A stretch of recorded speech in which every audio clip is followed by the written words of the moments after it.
நீ கிளம்புடா. ஏன்பா இருப்பா சார். பத்திரத்தை அந்த மாதிரி தனியெல்லாம் கொடுத்து அனுப்ப முடியாது. நானும் கூட போயிட்டு வரேன். நீங்க டென்ஷன் ஆகாம ரெஸ்ட் எடுங்க, நான் பாத்துக்கிறேன். ஏன்பா முதல்ல பத்திரத்தை கொடு. ஒரிஜினல் பத்திரத்தை யார் கையிலையும் கொடுக்க கூடாது. நானும் கூட வரேன். சரி பார்ட்டிகிட்ட பத்திரத்தை காட்டி நானும் பேங்க்குக்கு போனோம். வா.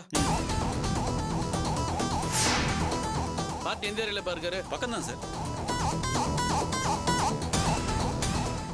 சுரேஷே வா. வாடா வாடா வாடா வாடா ராஜா. ஒரிஜினல் பத்திரம் எங்கடா?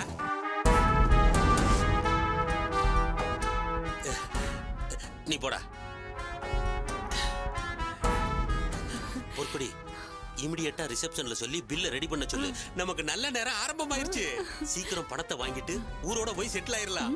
இந்த தமிழரசு மாதிரி ஏமாளி இருக்கிற வரைக்கும் நம்மள மாதிரி ஆளுங்க நிம்மதியா இருக்கலாம்.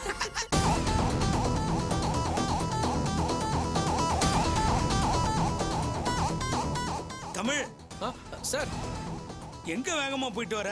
நான் உன்னை லஞ்சு கழிச்சிட்டு போலான்னு நினைச்சேன். இல்ல சார், நான் வீட்டுக்கு சாப்பிட போயிருந்தேன். அப்படியா? அதிசயமா இருக்கு.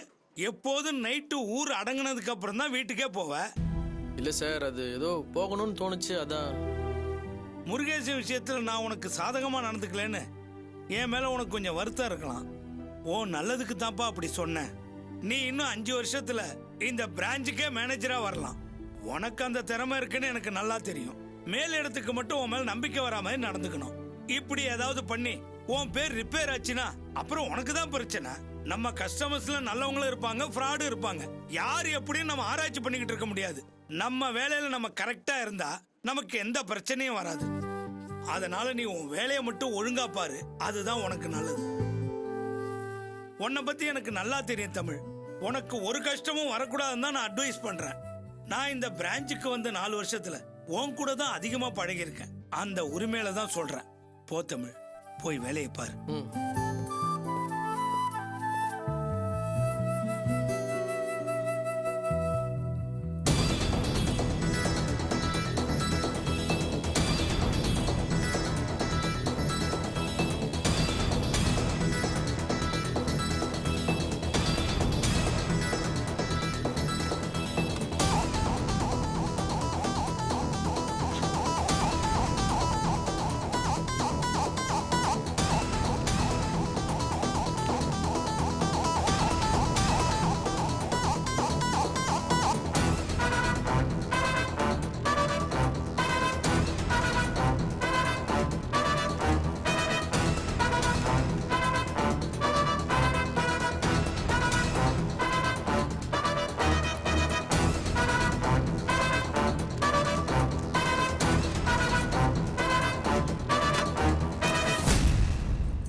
அவ்வளவுதான் விஷயம். இதுக்கு போய் மேனேஜர் இப்படி பயப்படுறாரு. கொஞ்சம் விட்டு கொடுத்து போனாதான் பார்ட்டிக்கு நல்லது, பேங்க்குக்கும் நல்லது. மேனேஜர் இந்த டெக்னிக் புரிஞ்சிக்காதனாலதான் அவரால் இந்த பிரான்ச்சை டெவலப் பண்ண முடியல. 1 மணி நேரத்தில் வேலை முடிஞ்சு போச்சு. இதுக்கு போய் இவ்வளோ அட்வைஸ் பண்ணினுக்கிறாரு. நல்ல மனுஷன், பாவம், திறமை தான் இல்லை. என்ன பண்றது?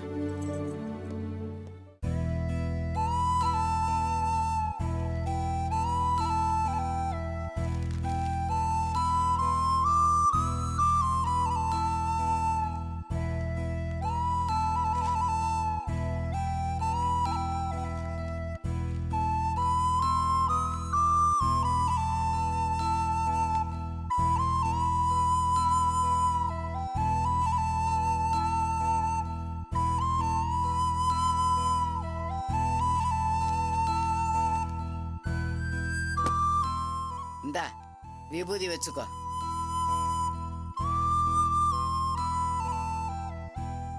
அன்னைக்கு லாவண்யா நம்ம வீட்டுக்கு வந்திருந்தாளாமே, நீ ஏன் என்கிட்ட சொல்லவே இல்லை? சொல்லக்கூடிய அளவுக்கு அது ஒன்றும் முக்கியமான விஷயம் இல்ல.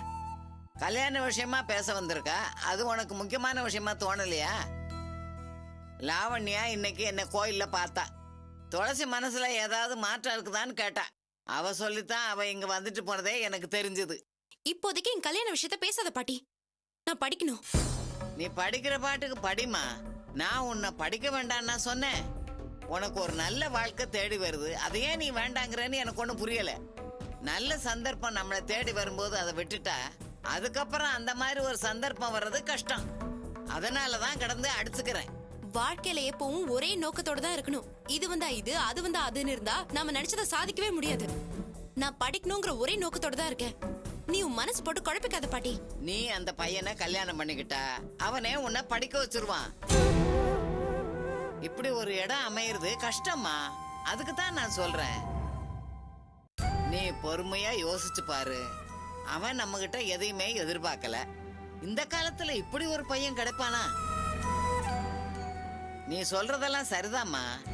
ஆனா ஒண்ணு மனசுல வச்சுக்கோ, வேலாயுதம் ஜெயில இருந்து வந்துட்டான்னா அது நமக்கு ஆபத்தா போயிடும். அவன் என்ன பண்ணுவான்னே தெரியாது. அத நினைச்சு பயந்துதான் உடனே நீ ஒரு முடிவுக்கு வான்னு சொல்றேன். கடவுளை முழுசா நம்புறவங்க எதுக்குமே பயப்படக்கூடாது. நீதான் கோயில் கோயிலா போயிட்டு வரல, என் வாழ்க்கைய கடவுள் பார்த்து பாரு, விடு. கடவுளா பார்த்து தான் ஒருத்தனை அனுப்பிச்சிருக்காருன்னு சொல்றேன். கடவுள் நேர்ல வரமாட்டாருமா. இந்த மாதிரி யாரையாவது அனுப்பித்தான் சொல்லுவாரு. அதை நாம தான் புரிஞ்சுக்கணும்.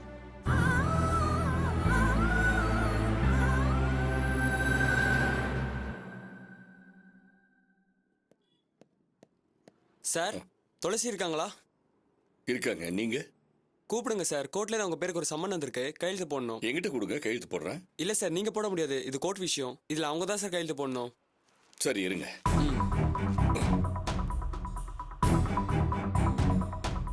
துளசி, அப்பா. உனக்கு தபால் வந்திருக்கு, வெளியில வா. ஆ.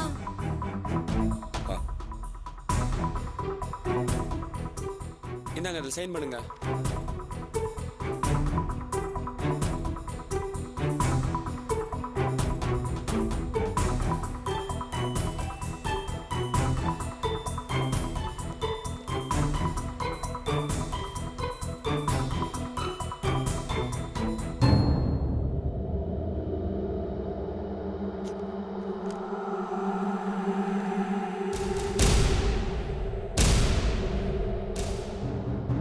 துளசி, வர திங்கக்கிழமை வேலாயுதம் சார் கேஸ் விசாரணைக்கு வரும்போது உன்னை கோர்ட்ல ஆஜர் பண்ண சொல்லியிருக்காங்க. அதுக்கு சம்மன் அனுப்பிச்சிருக்காங்க. அடுத்த முறை இந்த கேஸ் விசாரணைக்கு வரும்போது துளசியை கோர்ட்ல ஆஜர்படுத்தணும்னு அன்னைக்கே ஜட்ஜு சொன்னாரு. இன்னைக்கு சம்மன் அனுப்பிச்சிருக்காங்க. அவன் லஞ்சம் வாங்கினதுக்கும் இவளுக்கும் என்ன சம்பந்தம்? அதை பத்தி எல்லாம் கோர்ட்ல கேட்க மாட்டாங்க. இவ தான் விரும்பி இந்த கல்யாணத்துக்கு சம்மதிச்சான்னு கோர்ட் படி ஏறி ஒரு வார்த்தை சொன்னா போதும். அன்னைக்கே வேலாயுதம் சாரை ரிலீஸ் பண்ணுவாங்க. வர திங்கக்கிழமை நாம கோர்ட்டுக்கு போனோம், ஞாபகம் வச்சுக்கோ. இது கோர்ட் விஷயம், நாம போய்தான் ஆகணும்.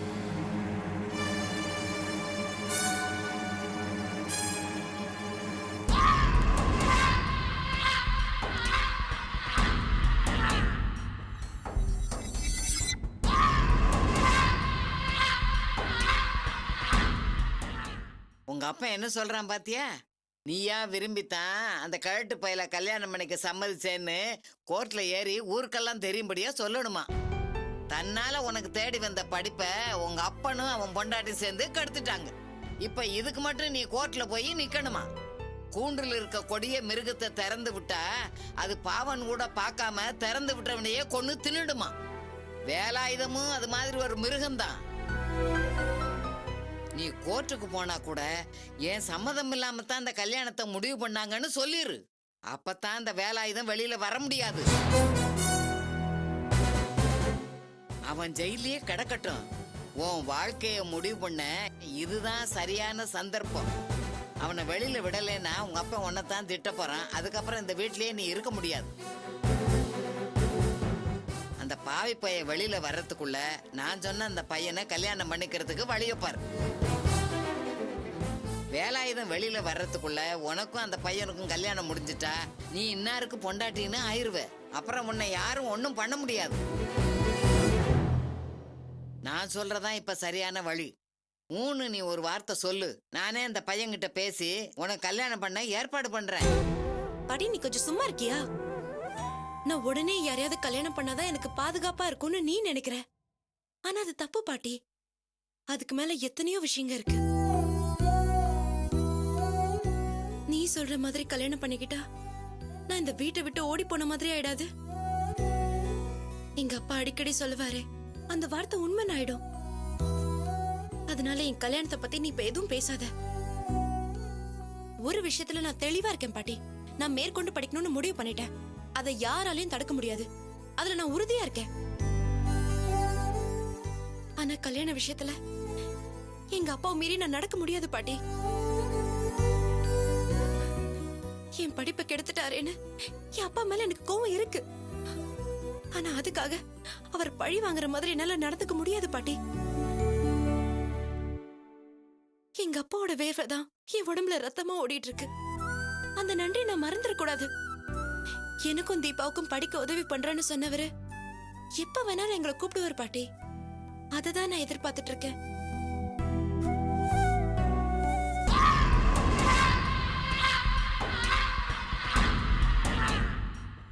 என்னாச்சு? வர்ற திங்கக்கிழமை துளசி எப்படியாவது கோர்ட்டு கூட்டிட்டு வர வழியை பாருங்க. அப்பதான் மாப்பிள்ளை வெளியே வருவாரு. மாப்பிள்ளை சீக்கிரமா வெளியே வந்தாதான் சீக்கிரமா இந்த கல்யாணம் நடக்கும். இந்த கல்யாணம் நடந்தாதான் நம்ம பிள்ளைய நம்ம படிக்க வைக்க முடியும். இத முதல்ல மனசுல வச்சுக்கோங்க. ஏன் துளசி கோர்ட்டுக்கு வரமாட்டான்னு உனக்கு பயமா இருக்கா? எனக்கு துளசி நினைச்ச பயம் இல்லைங்க, அந்த கிழவியை நினைச்சாதான் பயமா இருக்கு. சம்மன் வந்ததை நான் சொல்லும்போது அம்மா கூட தானே இருந்தாங்க. அப்போ ஒன்னும் பேசலையே. கிழவி அப்படி பேசாததான் எனக்கு சந்தேகமா இருக்கு. சாதாரண விஷயத்துக்கே துள்ளி குதிக்கிற கிழவி இந்த விஷயத்துல ஒண்ணுமே பேசாம இருக்கிறது எனக்கு சந்தேகமா இருக்கு. குழந்தை சத்தம் போட்டுக்கிட்டே இருந்தா நாம பயப்பட வேண்டியதில்லை. கொஞ்ச நேரம் அமைதியா இருந்தா நாம உடனே போய் என்னன்னு பார்க்கணும். அதே மாதிரிதான் கிழவியும். துளசி கோர்ட்ல ஏறி பேசுற வரைக்கும் கிழவிய நம்ம பார்வையிலேயே வச்சிருக்கணும். அதான் நல்லது.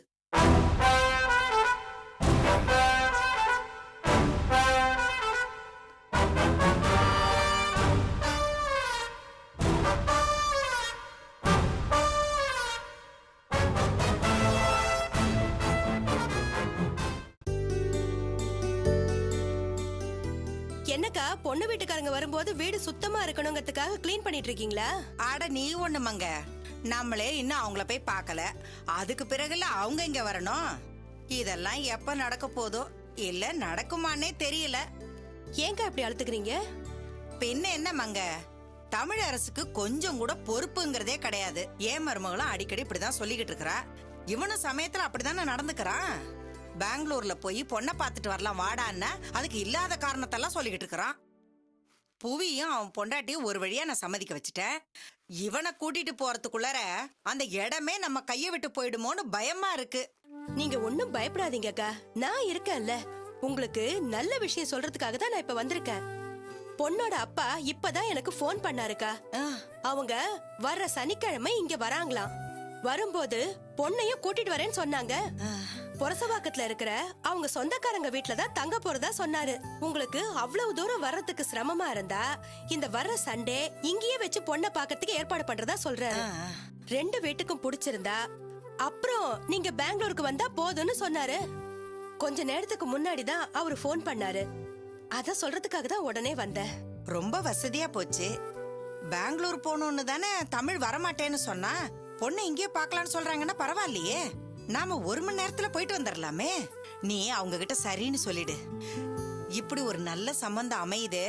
எங்க தமிழுக்கு கை கூடாம போயிடுமோன்னு நான் பயந்துகிட்டே இருந்தேன். ஆனா பரவாயில்ல, ஏதோ உன்னால மறுபடியும் அதுக்கு உயிர் வந்திருக்கு.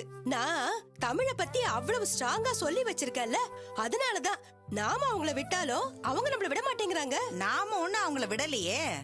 இந்த வாரம் அடுத்த வாரம்னு அப்படியே இழுத்துக்கிட்டே போயிடுச்சு, அவ்வளவுதான். இப்படி ஒரு நல்ல இடத்தை விடுறதுக்கு யாருக்குதான் மனசு வரும்? வாடா தமிழ், உனக்கு 100 ஆயுசுடா. அப்போ இன்னும் 10 வருஷம் உயிரோட இருப்பேன்னு சொல்லு. சீ, வாய மூடுறா. என்னடா பேசுற நீ? ஆமாமா, என்னதான் 90 வயசு ஆயிடுச்சுல.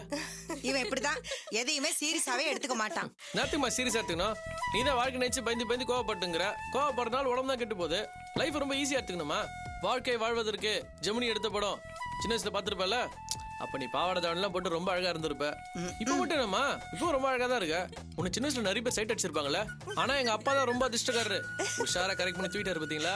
அடிச்சேன்னா பாரு, என்ன பேச்சு பேசுற? பண்ணமா டேய், பொண்ணு வீட்டுக்காரங்க வர ஞாயிற்றுக்கிழமை பொண்ணை கூட்டிகிட்டு பொரசவாக்கத்துக்கு அவங்க சொந்தக்காரங்க வீட்டுக்கு வராங்களாம். நம்மளையும் அங்கேயே வந்து பொண்ணை பார்க்க வர சொல்லிட்டாங்க. நானும் மங்க கிட்ட வரேன்னு சொல்லிட்டேன். அதனால வர்ற ஞாயிற்றுக்கிழமை என்ன வேலை இருந்தாலும் தள்ளி வச்சுட்டு நீ எங்க கூட வர.